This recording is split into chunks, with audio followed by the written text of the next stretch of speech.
네, 오늘 설교 제목은 내가 영원히 부를 노래입니다. 내가 영원히 부를 노래. 이제 제가 이제 좀 가지고 있는 습관이랄까 아니면 약점이랄까 특성이랄까 그런 게 있다면은 제가 책을 한 권 차분하게 처음부터 끝까지 잘 못 읽습니다. 특별히 소설 같은 거는 더 제일 못 읽어요. 그래서 소설 같은 거는 처음부터 끝까지 이렇게 잘 못 읽습니다. 이렇게 배경 설명하는 것만 한 2페이지 읽다가는 더 이상 진도가 잘 안 나갑니다. 그런데 드라마는 제가 처음부터 끝까지 쭉 정주행을 잘합니다. 드라마. 그래서 소설 같은 걸 읽고 배워야 될 그런 세상에 대해서 드라마를 통해서 배운다고 할 수도 있겠죠. 그래서 이제 드라마를 요즘 이제 보면서 느끼는 건 옛날에 이제 시골의 어른들이나 저희 어머니 같은 분들이 드라마 보시면서 뭘 계속 이렇게 주인공들하고 얘기도 하고 간섭하고 그러면 안 돼 이런 게 얘기를 하시는데 제가 요즘 이렇게 드라마 보면서 나를 보니까 자꾸 얘기를 하더라고요. 그러면 안 되지, 빨리 얘기해야 되는 거 아니야? 이렇게 그래서 이제 그러다가 이제 드라마 보다가 이제 제 아내하고 이제 같이 이렇게 주로 보니까 이제 눈물이 날 때가 있어요. 그러면 이제 아내가 볼까봐 창피해가지고 이렇게 숨어가지고 이렇게 눈물 닦는 때가 종종 있습니다. 그래서 인생의 그림을 이렇게 잘 그려내는 그런 좋은 드라마들은 좀 보면은 감동도 되고 눈물이 나기도 하고 그렇습니다. 제가 이제 또 드라마도 좋아하지만 또 이제 TV 보면서 좋아하는 거는 요리 경연 프로그램이 되게 좋아합니다. 요리. 그래서 이제 그걸 보면 굉장히 감동이 돼요. 평생 장인 정신으로 자기 그 전공 분야에서 일식이면 일식, 한식이면 한식, 중식이면 중식, 장인 정식으로 그 음식 세계를 만들어가는 그 셰프님들을 보면은 존경심이 나고 그 이분하게 밸런스를 맞춰가지고 이렇게 요리하시는 거 보면 정말 큰 감동이 됩니다. 어떨 때 눈물도 나요. 요리하는 거 보면 요리하는데 눈물이 나요. 진짜로 거짓말이 아니고. 제가 왜 눈물이 나냐 하면 나도 저렇게 달인이 되고 싶다. 나도 이거 우리 부평교회 식구들에게 정말 말씀을 잘 연구해가지고 저런 셰프님들처럼 잘 이렇게 전달하고 싶다. 이런 이제 열망이 생기면서 그분들 요리하는 거 보면 큰 감동이 밀려옵니다. 또 개인적으로 제가 또 좋아하는 프로그램이 있는데 노래 경연 프로그램도 제가 좋아합니다. 그래서 이제 노래 경연 프로그램 원래는 안 좋아했는데 이거에 이제 제가 발을 들이기 시작한 것이 아주 이제 몇 년 전에 한 10년 넘은 것 같아요. 그 나는 가수다. 그거 이제 보면서 참 이 가수들이 대단한 사람들이구나. 그래서 이제 그 임재범 씨가 내가 만약 외로울 때면 누가 나를 위로해 주나 이렇게 간절히 노래할 때 나도 눈물이 쭉 이렇게 흘러내리는데 요즘도 이제 보면은 그 앞선 세대 가수님들뿐만 아니라 젊은 가수들도 어떻게 그런 노래를 잘하는지 몰라요. 그래서 이제 그렇게 노래하는 거 보면 진짜 물밀듯이 이렇게 감동이 밀려옵니다. 왜냐하면 이제 그분들의 노래하는 걸 보면 우리 부평교회 성도들도 세상에 나가서 저렇게 노래를 잘하면 좋겠다. 저렇게 노래를 저렇게 부르는 사람들이 되면 좋겠다. 그런 생각이 듭니다. 왜냐하면 이제 이 보통 가수, 프로인 가수들이라도 어떤 노래 한 곡을 완전히 소화해가지고 이게 이제 자기 완전 몰입이 돼서 내 이야기 하듯이 이렇게 노래를 부르려면은 최소 100시간 이상 아주 강한 훈련을 연습을 해야 됩니다. 그러니까 매 하루 종일 할 수는 없으니까 수개월간 그렇게 집중해서 연습이 필요하다고 합니다. 노래 그렇게 하려고 하면은 또 이 진심으로 불러야 또 심사위원들이 또 점수도 잘 주고 하니까요. 그래서 우리 부평교회 식구들도 세상에 나가서 저렇게 노래를 잘하면 노래하는 삶을 살면 좋겠다. 진심으로. 아니 사이비 신천지는 찾아보니까 새신자 교육만 3년을 그렇게 빡세게 한다는데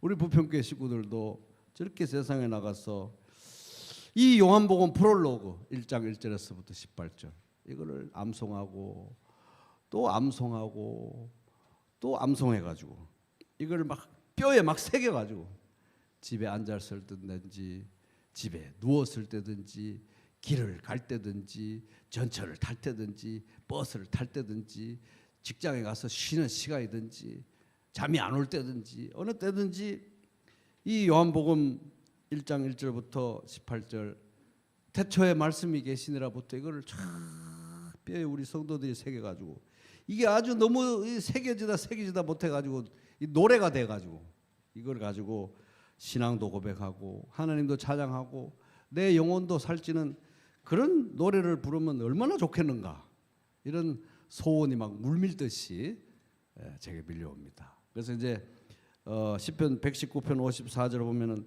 내가 나그네 된 집에서 주의 율례들이 말씀들이 나의 노래가 되었나이다. 그래서 우리 부평교회 식구들 이 나그네 같은 험한 세상에 살면서 이 요한복음 1장 1절부터 18절까지 이 중요한 말씀을 뼈에 새겨가지고 이 말씀이 이 나그네 같은 인생의 노래가 되면 참 좋겠다, 그런 간절한 제가 진짜 소원이 있습니다.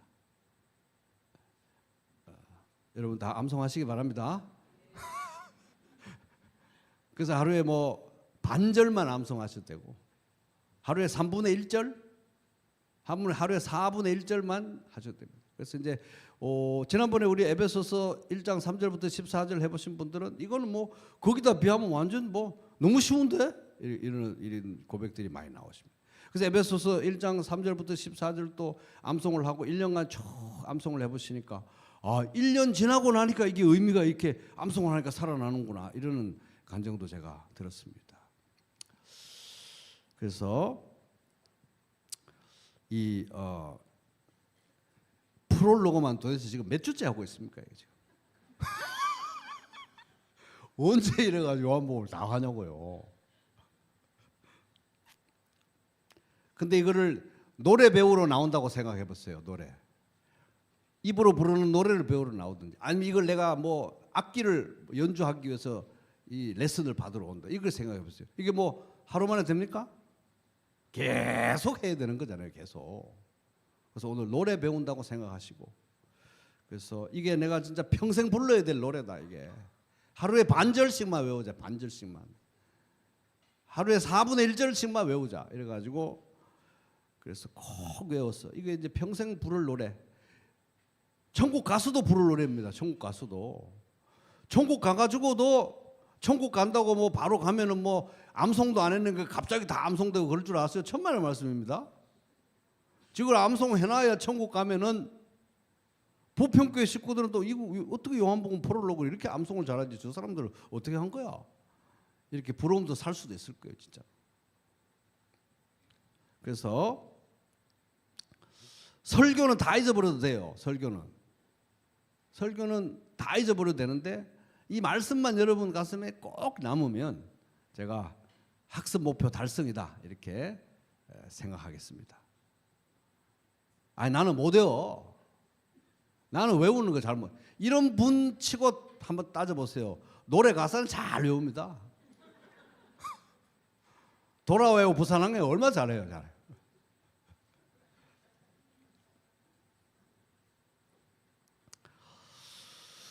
자, 노래 배운다는 마음으로 이제 합니다. 1장 1절. 오늘 이제 학습 목표는 1장 1절부터 18절까지 다 못 가고요. 13절까지 한번 이제 그동안 워낙 이런저런 얘기를 많이 하다 보니까 이걸 본문을 이렇게 한꺼번에 다룰 기회가 없어서 오늘은 1장 1절부터 13절까지 쭉 정주행합니다.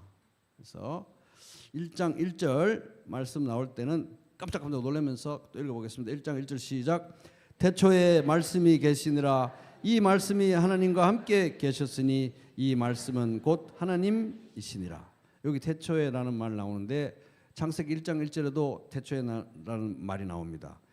창세기 1장 1절 태초에 하나님이 천지를 창조하시니라. 근데 여기 요한복음 1장 1절에 태초에 말씀이 계시니라 할 때 이 태초는 창세기의 태초보다 앞선 시간이에요. 왜냐하면 창세기의 태초에 하나님이 천지를 창조할 때는 하나님이 이 세상 우주 만물을 처음으로 창조하실 그 시점이기 때문에 이게 요한복음 1장 1절에는 태초에 말씀이 계시는 거는 지금 이 하나님께서 아무것도 만들지 않았을 때, 아무것도 창조하지 않았을 때, 이 온 우주에 오직 하나님만 존재할 때, 시간도 없을 때, 시간도 창조되지 않았으니까 그때를 말하니까 이건 훨씬 전에 영원 전을 말하는 것입니다. 그리고 여기 이제 태초에 1장 1절에 말씀이 계시느라 할 때 어떤 분들은 이 성경 66권이 그때부터 있었나? 이거 아닙니다. 이걸 말하는 게 아니에요. 이 66권의 주제, 이 66권의 핵심 주제이신 예수 그리스도가 그때부터 계셨다는 것을 얘기하는 거예요. 이 성경책이 아니고 이 성경책을 쓰신 예수 그리스도가 그때부터 계셨다는 얘기인 것입니다. 그래서 요한복음 3장 16절 하나님이 세상을 이처럼 사랑하사 독생자를 주셨으니 이는 그를 믿는 자마다 멸망하지 않고 영생을 얻게 하려 하심이라 할 때 이제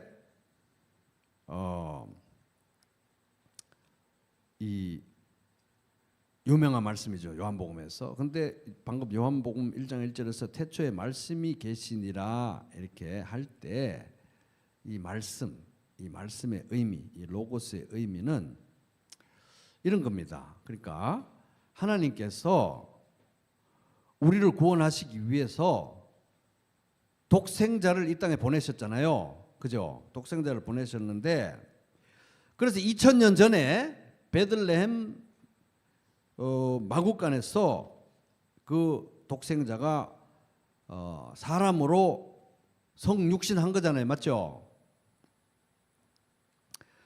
그러면 이 성육신하신 분의 이름을 뭐라고 지었습니까? 그 부모가 예수라고 지었잖아요. 예수라고 불렀잖아요. 그러니까 이 예수라는 이름은 언제 지어졌냐 하면은 베들레헴에서 예수님이 태어났을 때 지어진 이름이에요. 붙여진 이름이에요. 그죠? 예수님이라는 이름은 그때 붙여준 이름인 것입니다.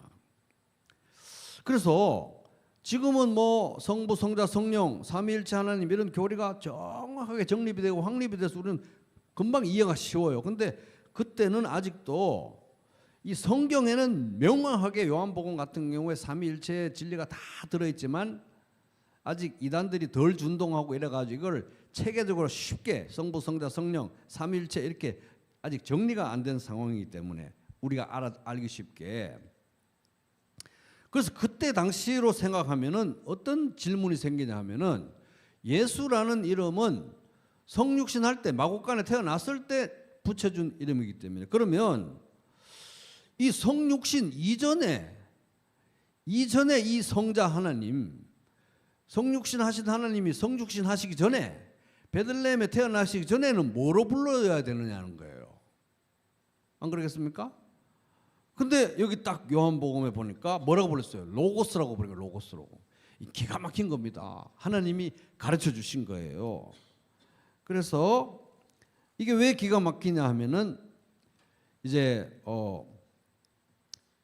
유대인들에게도 그리고 구약 성경에도 부합하고 성경을 모르는 이방인들에게도 기가 막힌 의미가 전달되는 단어라는 것입니다. 그래서 이제 구약 성경에서 볼 때 하나님은 말씀으로 이 세상을 창조하셨고 말씀으로 자기 자신을 계시하시고 말씀으로 자기 자신의 뜻을 이룹니다. 그 말씀의 실체가 바로 로고스, 예수 그리스도라는 거예요. 예수 그리스도. 이 말씀의 실체가. 근데 헬라 문화를 가진 이방인들의 관점에서 볼 때는 어떤 거냐 하면은 이 로고스라는 말이 어떤 생각을 나게 하느냐 하면은 신이 있다면 이방인들의 관점에서 볼 때 신이 있다면 만약에 신이 있다면 이 세상을 만들고 그 신이 이 세상을 만들고 이 세상을 운행하는 원리 그거를 이 헬라 사람들이 로고스라고 불렀던 거예요. 그리고 뭐 신과 관계없이도 뭐 철학자들 이런 사람들은 이 세상의 모든 것을 설명할 수 있는 이치 그러니까 세상이 왜 존재하고 어디를 향해 가는지 내가 누구이고 내가 왜 존재하고 나는 어디를 향해 가는지 나의 운명은 무엇인지 이런 모든 걸 설명하는 이치가 바로 헬라 단어로 로고스였습니다. 따라붙게 로고스. 그러니까 이 기가 막힌 단어를 선택한 거예요. 그렇게 성육신 이전에 이 성자 하나님에 대해서 로고스라고 딱 그렇게 여기 부르고 있는 것입니다.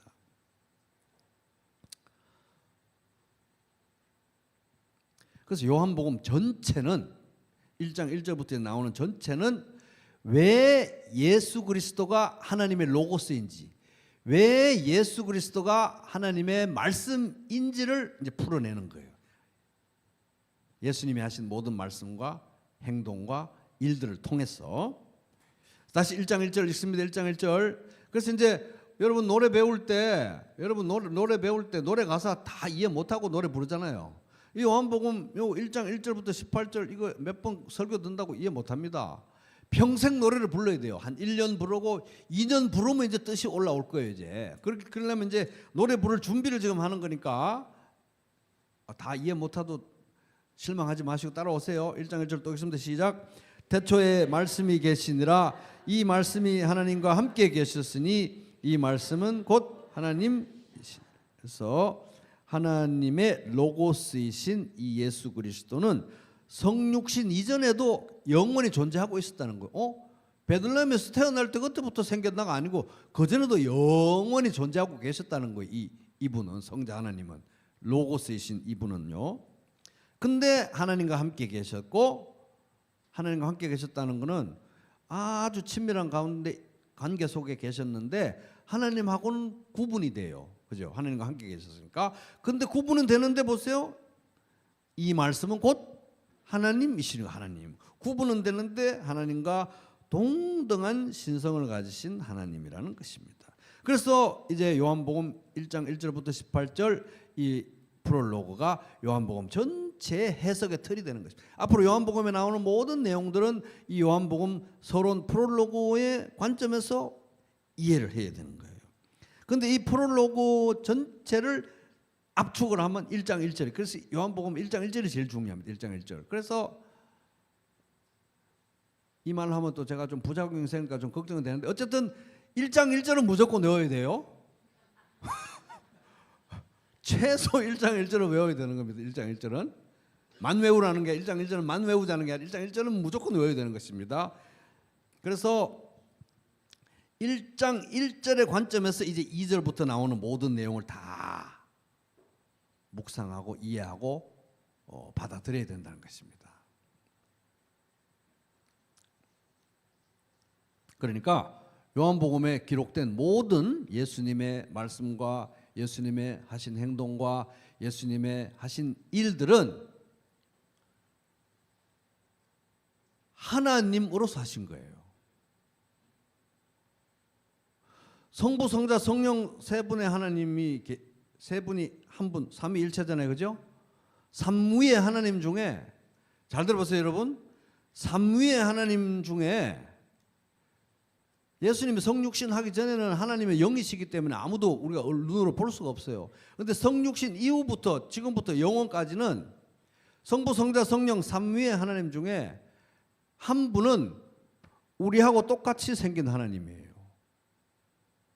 우리하고 똑같이 생긴 하나님이 계시다는 것입니다. 지금 그걸 얘기하는 거예요. 그래서 요한복음에 나오는 예수님이 하신 모든 일들은 나의 주님이시요 나의 하나님으로서 하신 일들이다. 이런 관점으로 해석을 해야 되는 것입니다. 그 관점이 견지돼야 되는 견지. 그러라고 1장 1절에 딱 못을 박아놓고 시작을 하는 것입니다. 하나님으로서 이런 말씀, 하나님이니까 이런 말씀하셨고 하나님으로서 이런 말씀하셨고 하나님이 이런 말씀도 이런 행동도 이런 일도 하신 것입니다. 2절 같이 읽습니다. 시작. 그가 태초에 하나님과 함께 계셨고, 요 그가가 누구예요? 예, 로고스 예수님입니다. 그래서 너무 중요해요. 하나님과 함께 계셨다는 사실이 영원 전부터 하나님과 함께 계셨다는 건 하나님과 아주 밀접하고 친밀한데 하나님과는 구분된다는 거예요. 구분. 밀접하고 친밀한데 구분이 돼요. 그런데 영원 전부터 계신 분, 동등한 신성을 가지신 분이라는 것입니다.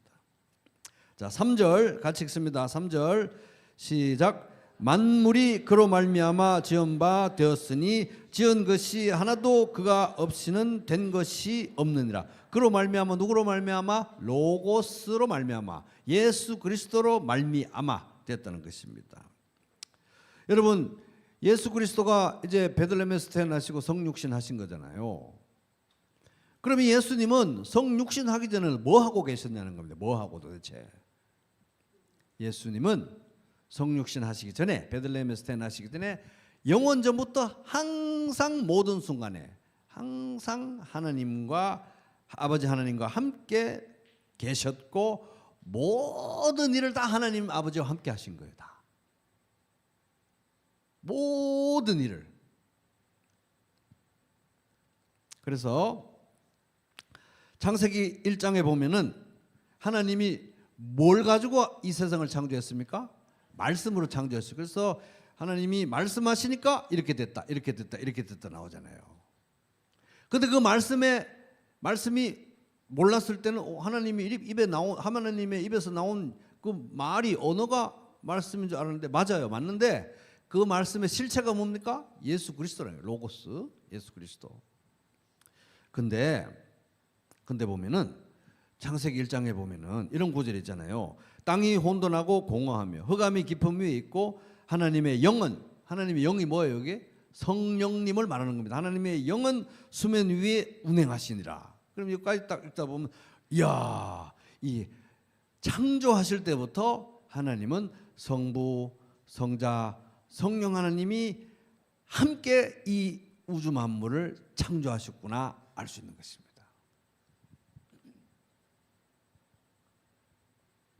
그래서 대답은 하지 마세요. 옆에 틀리면 깜짝 놀랄 수 있으니까.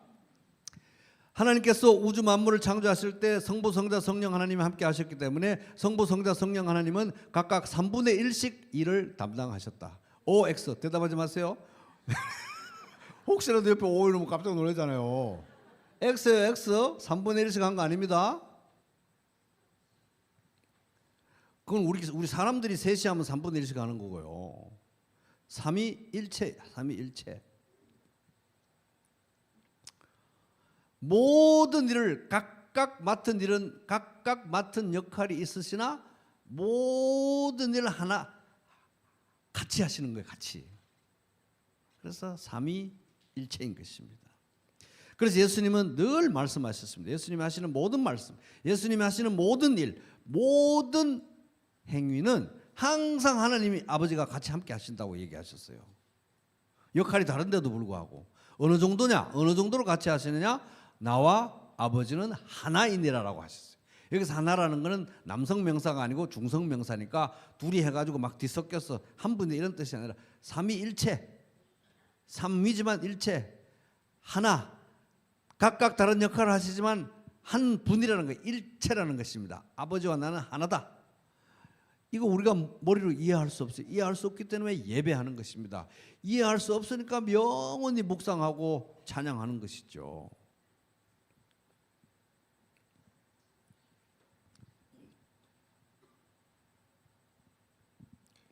여러분이 만약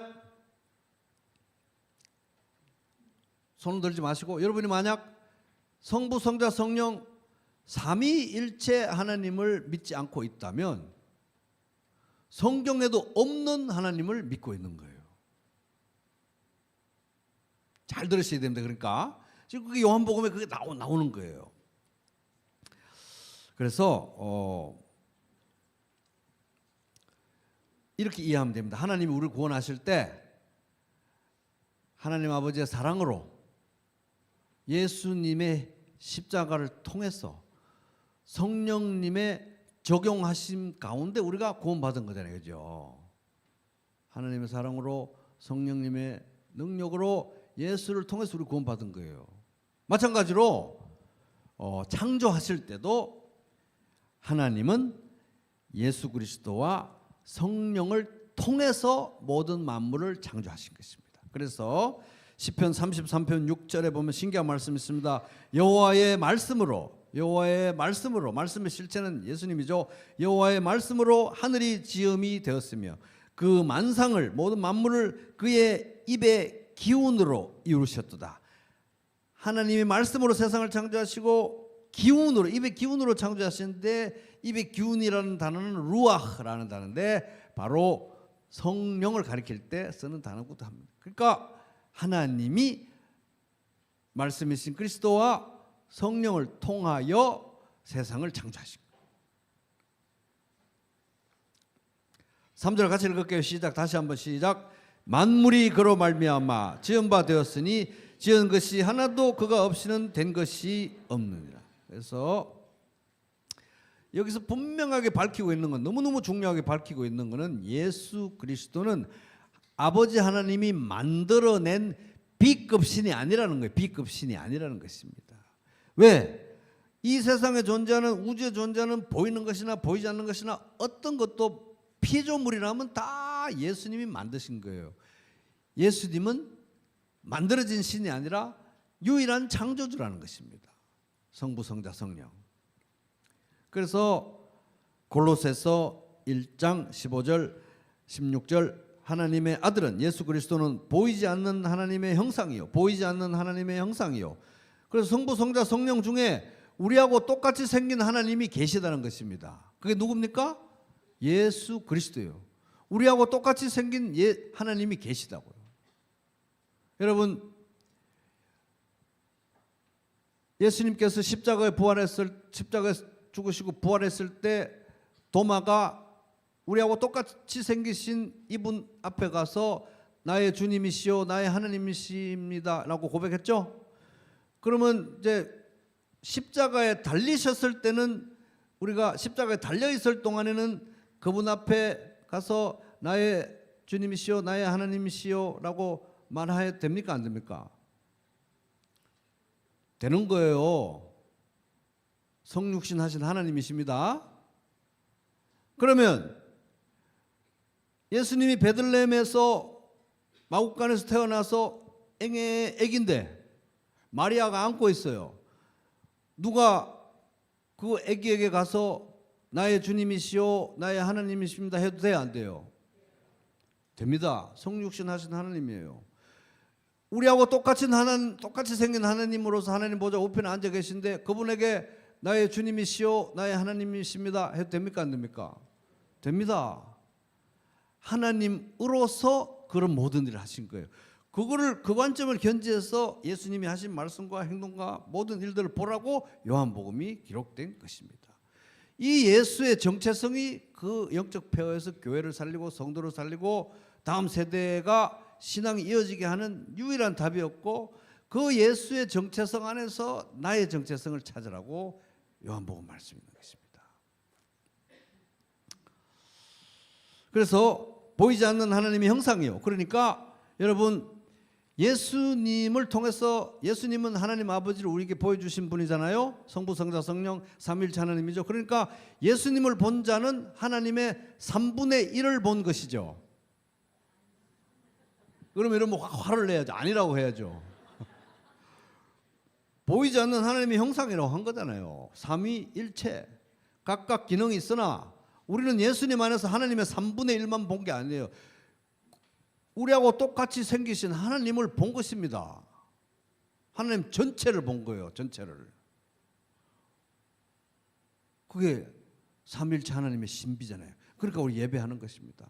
성부, 성자, 성령 삼위일체 하나님 중에는, 삼위 하나님 중에는 나하고 똑같이, 우리하고 똑같이 생긴 하나님이 있습니까, 없습니까? 있습니다. 아주 끄림직하신 것 같은데. 우리하고 똑같이 생기신 하나님이 계십니까, 안 계십니까? 그게 성육신 하신 하나님 예수 그리스도를 말하는 것입니다. 여기에 우리가 점점 더 익숙해져야 돼요.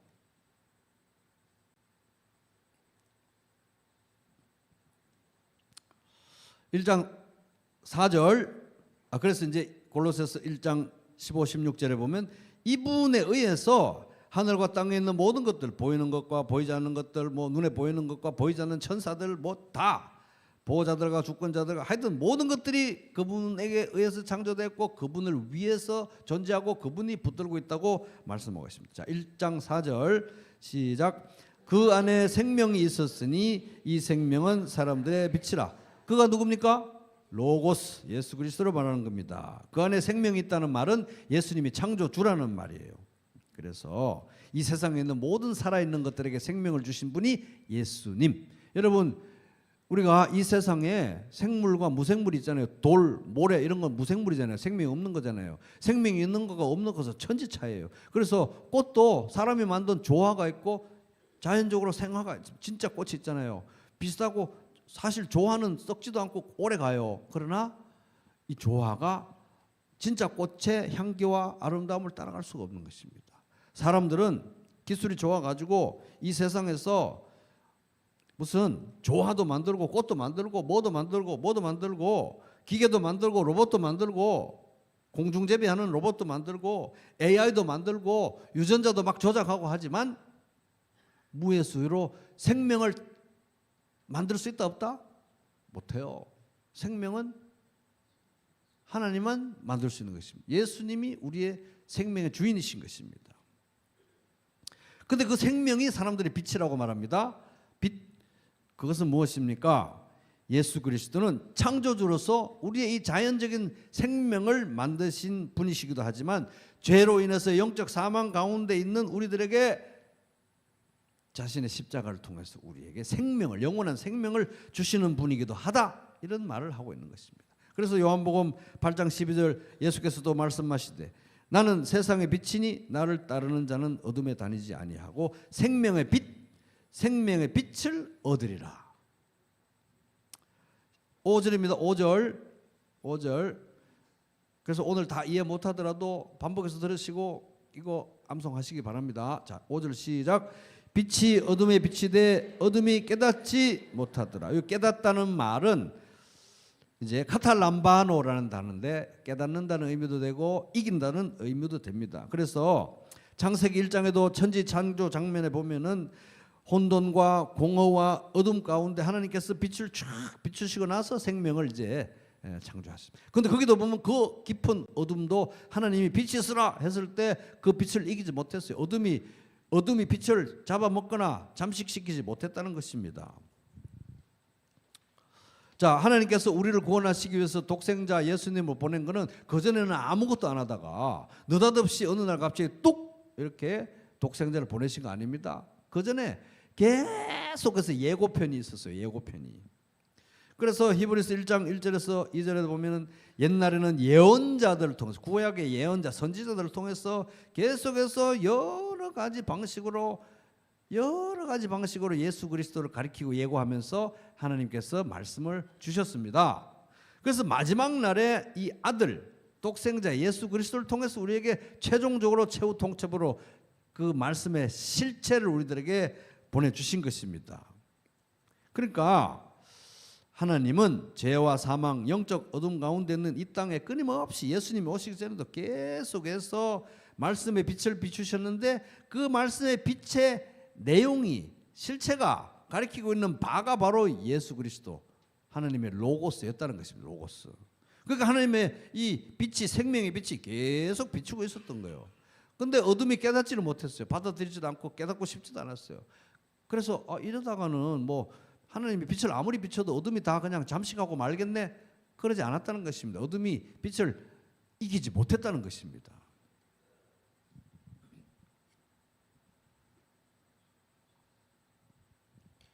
최종적으로 생명의 빛이신 예수님이 왔을 때 유대인과 이방인들이 그렇게 서로 미워하고 하더니 그때는 협동 단결 잘해가지고 예수님을 십자가에 못 박았습니다. 그때는 진짜로 어둠이 빛을 이겨먹었구나.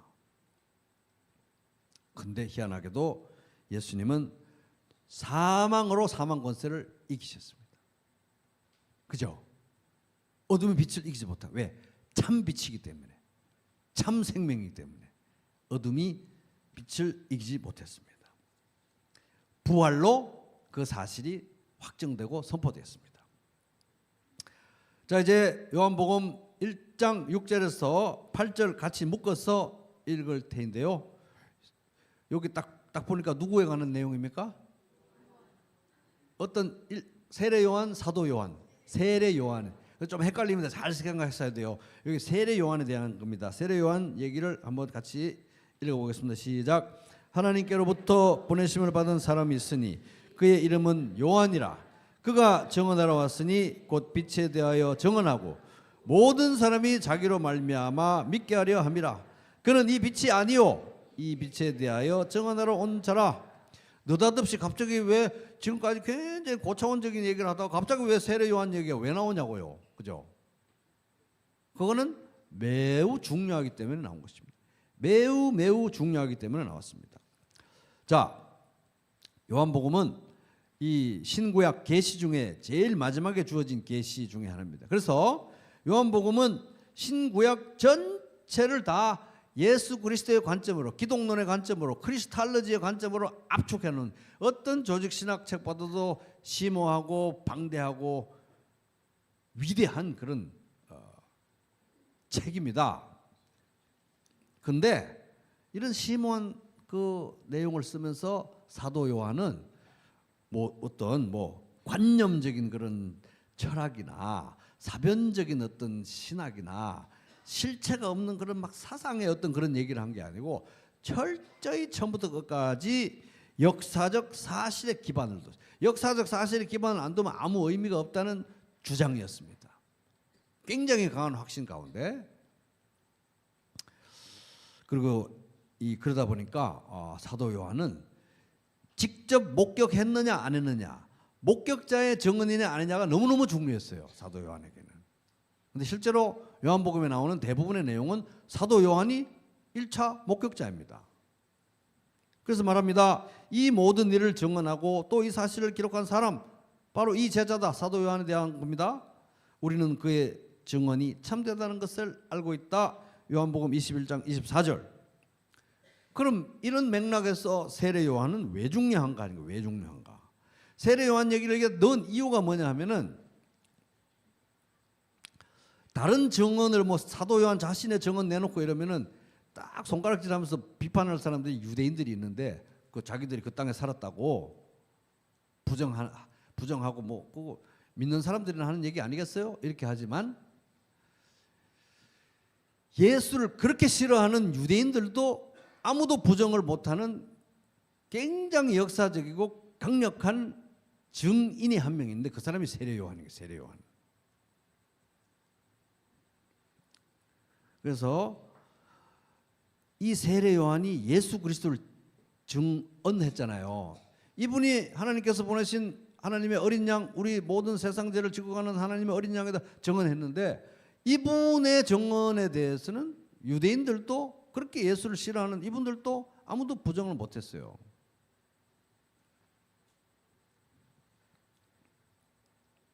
그래서 이제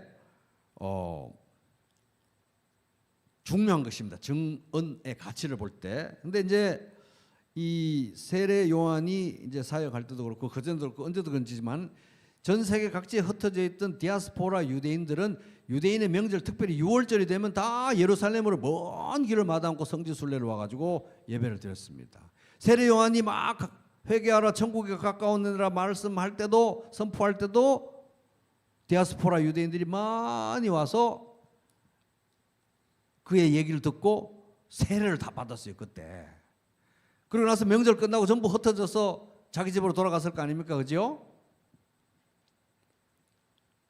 엄청난 영적 영향력이 유대 본토에도 있었고 흩어진 유대인들에게도 있었습니다. 근데 나중에 사도행전 19장에 보면은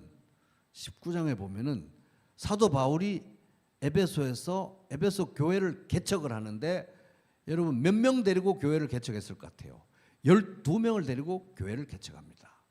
근데 이 12명이 어떤 사람들이냐 하면 몇 년 전에 예루살렘에 가가지고 세례 요한의 말씀에 감명 받아가지고 세례 요한한테 세례 받았던 사람 12명 데리고 교회 개척하는 거예요. 12명을.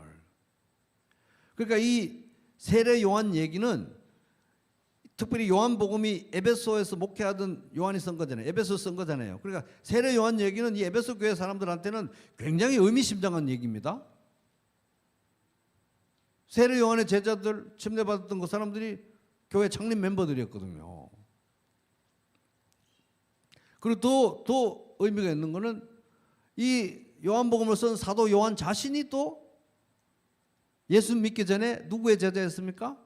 세례 요한의 또 제자였어요.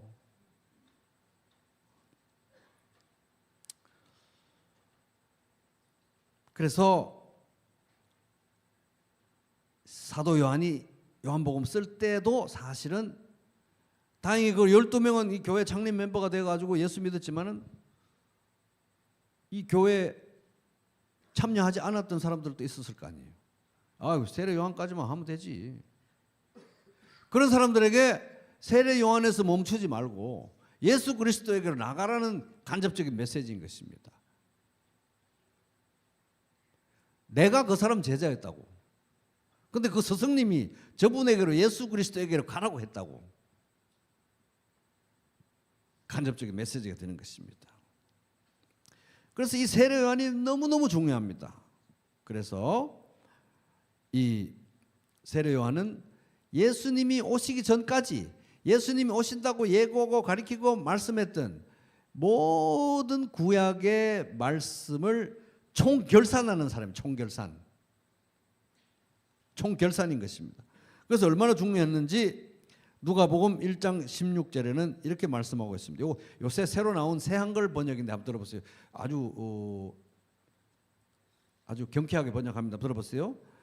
율법과 예언자들은 요한의 때까지라오.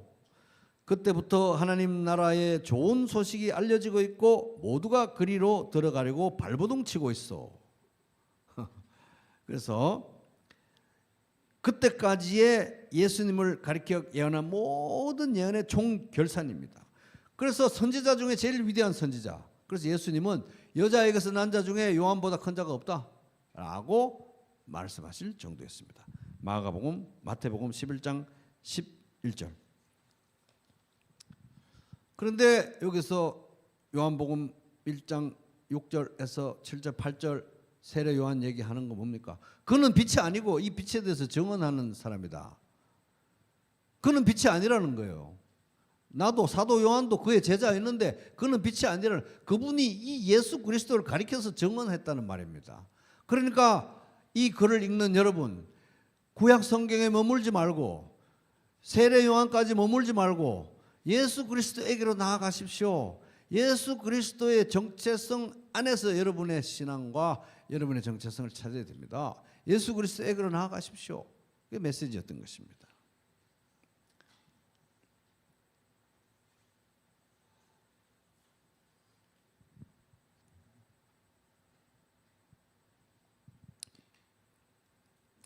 그래서 이제 시간적으로 보면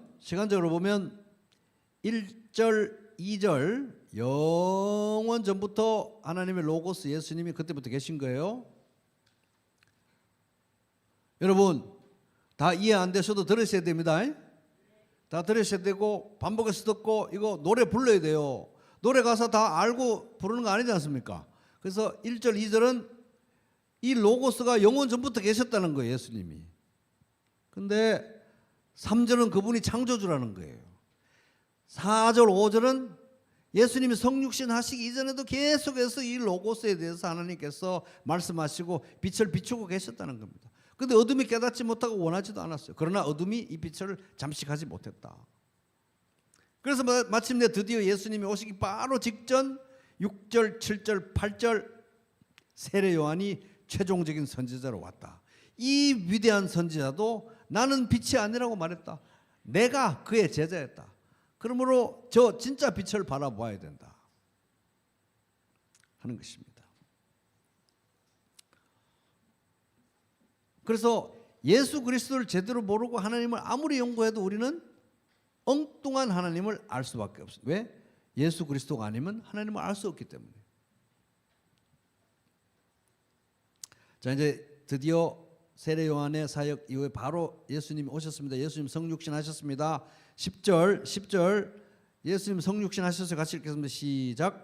그가 세상에 계셨으며 세상은 그로 말미암아 지은 바 되었으되 세상이 그를 알지 못하였고. 그래서 예수님이 이 땅에 계시면서 자 응애 하고 태어났습니다. 성장합니다. 공생에 사역하십니다. 그죠? 이 세상에 계셨습니다. 그때 이분은 제자들이 몰라서 그랬지 뭐라고 부르면서 예배해야 될 분입니까? 나의 주님이시요 나의 하나님이시오. 하나님이 성자 하나님이 마리아의 몸에서 태어났고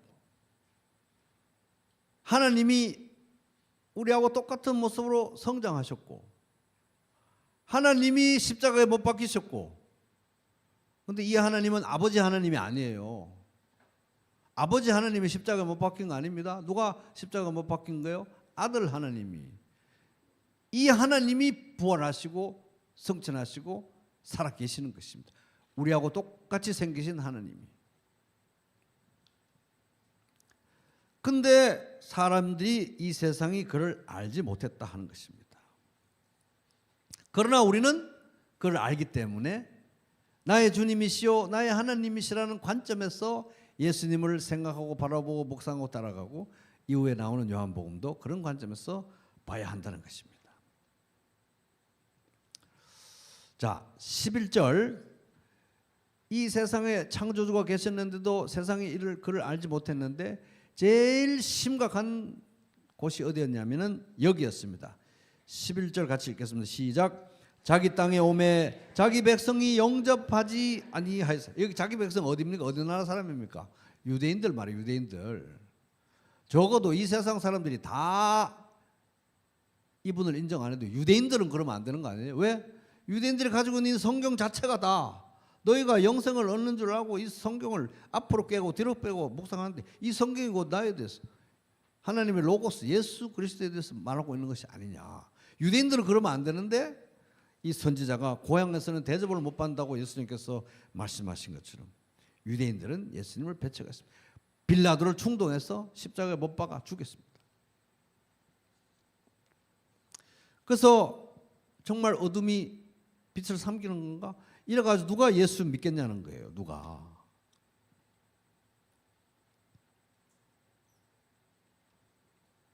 여러분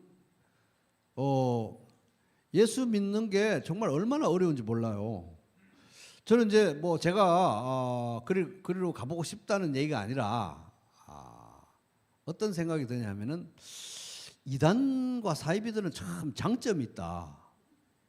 왜냐면 이제 막 처음에 들어가서 막 잘해주고 막 성경 공부하고 막 심오하게 공부하다가 오늘은 특별한 날이야. 주님을 보여줄게. 그러면서 그 양반을 저분이시 이럴 때 그동안에 막 세뇌가 돼가지고 막 공부하고 와 이러다가 저분이야. 저는 엄청난 감동이 몰려올 것 같아요. 만약 그 틀 안에 있으면 왜 눈에 보이는 이분이 그분이라고 하니까 얼마나 짜릿짜릿하겠어요. 그러니까 교회 우리 정통 교회 다니다가도 막 가잖아요. 말도 안 되는데도. 근데 여기 교회에 있을 때는 많은 크리스천들이 아버지 하나님 주시옵소서 이렇게 하면서 안개같이 희뿌옇게 형체도 없는 어떤 하나님을 상상하는 거예요. 예수 그리스도 지금 어떤 모습인가? I don't care. 뭐 이 땅에서 고생 많이 하시고 육신 다 벗고 훌훌 벗어 던지고 이렇게 안개같이 존재하시겠지. 주여 이러면서. 아니면 예수 그리스도는 그냥 이제 피를 팍팍 흘리셔가지고 내 죄를 다 씻어주고 이제는 예수님은 딱 제껴놓고 하나님한테 직방으로 나아가면서 주여 주시옵소서. 또 예수님이 피 흘리고 어쩌고 저쩌고. 그런데 이 예수가 이분이 나의 주님이시오 나의 하나님 이거 모르는 거 신경도 안 쓰는 거예요. 나하고 똑같이 생긴 하나님이 계시다는 거 신경 안 쓰는 거예요. 그러니까 하나님에 대한 신앙은 희뿌연 신앙인 거예요. 요걸 갖다가 아주 오래된 초대교회 때부터 있었던 이단인데 영지주의라고 하는 것입니다. 영지주의. 예수가 육신으로 온 것을 부정하는 자들.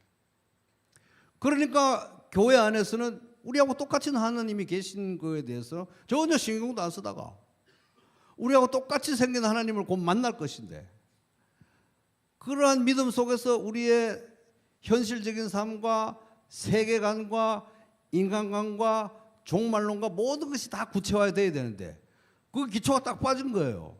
그러니까 다른 데 가서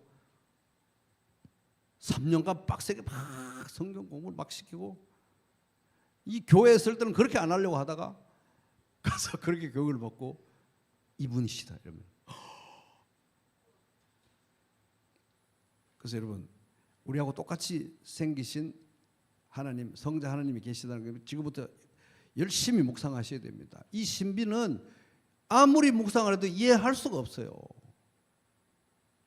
그래서 성부, 성자, 성령, 예수님을 입구로 해서 들어가 가지고 알게 된 성부, 성자, 성령 삼위일체 하나님에 대해서 우리가 알게 되면 이 하나님의 신비에 대해서 생각을 안 할래 안 할 수가 없는 거예요.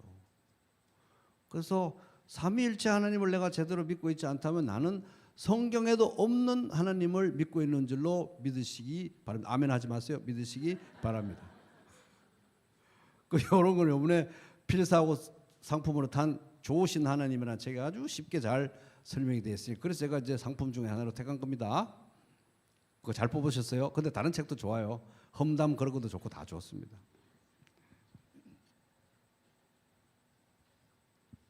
그래가지고 어떻게 이 성부, 성자, 성령 세 분인데 한 명이라 그러지, 또 사람인데 하나님이라 그러지, 이걸 어떻게 믿냐고요 이 시대에.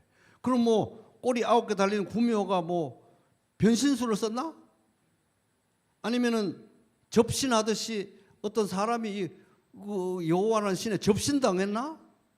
온갖 상상을 할 수밖에 없잖아요. 이 삼위일체를 어떻게 믿겠어요? 참 사람이시오 참 하나님이신 예수 그리스도, 사람 나하고 똑같이 생긴 하나님인데 진짜 하나님이고 진짜 나하고 똑같이 생겼어요. 이거 어떻게 믿겠어요? 그래서 어둠에 의해서 빛이 잠식된 것 같았습니다. 근데 하나님의 답은 12절 같이 읽습니다. 시작. 영접하는 자 곧 그 이름을 믿는 자들에게는 하나님의 자녀가 되는 권세를 주셨으니, 하나님한테는 다 계획이 있다는 것입니다. 오직 은혜로, 오직 믿음으로 예수 믿고 구원받는 사람들, 이걸 믿음으로 받아들여서 영생 얻는 사람들, 하나님 자녀가 되는 사람들이 있다는 거예요. 그래서 만일 내 입으로 예수를 주라고 시인하고, 예수가 여호와 하나님이십니다, 예수를 나의 구원자입니다 라고 시인하는 현상이 성령의 역사로 일어난다는 거예요. 이게 사람이 어떻게 할 수 있는 일이 아니다. 13절 같이 읽습니다. 시작.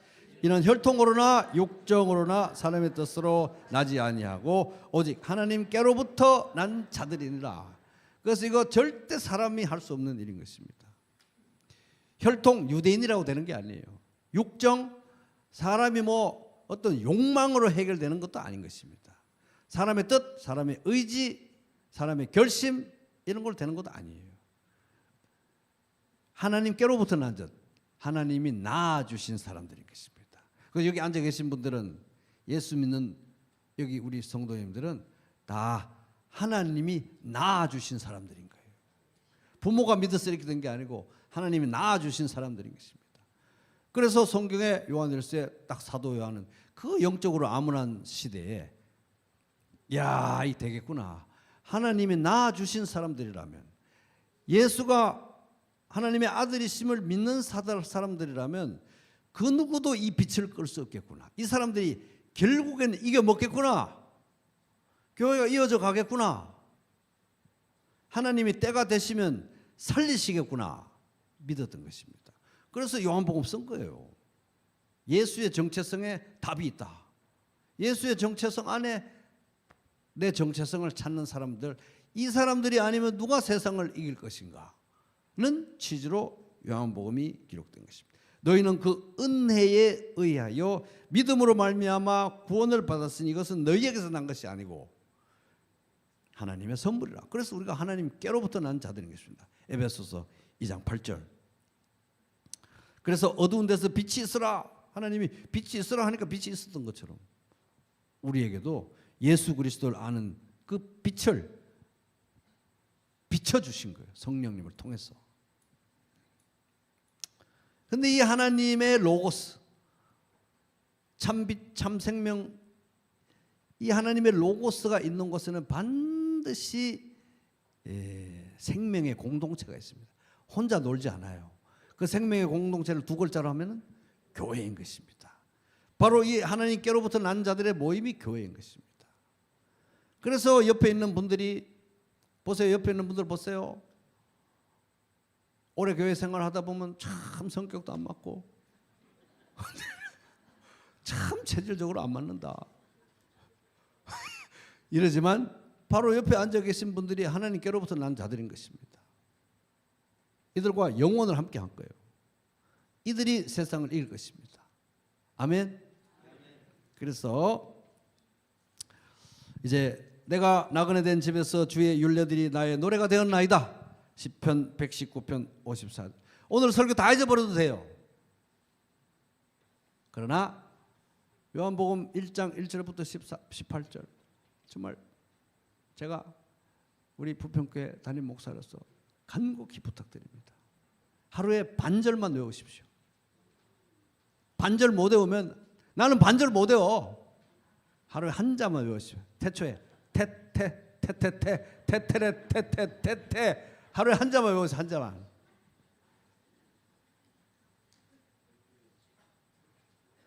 저는 이 시점에서 하나님의 뜻이 우리 부평교회 식구들은 꼭 요한복음 1장 1절부터 18절 꼭 외우라고 하는 것이 하나님의 뜻이라고 진짜 믿습니다. 옆 사람한테 이 눈망울 촉촉하게 울 것 같은 눈망울로 꼭 좀 외워봅시다. 한마디만 하면 외우세요. 반절만 외우자고. 반절만 하루에 반절만. 그래서 이 요한복음 프롤로그가 여러분들의 이 고달픈 인생 나그네 같은 인생의 노래가 되기를 주님의 이름으로 축복합니다.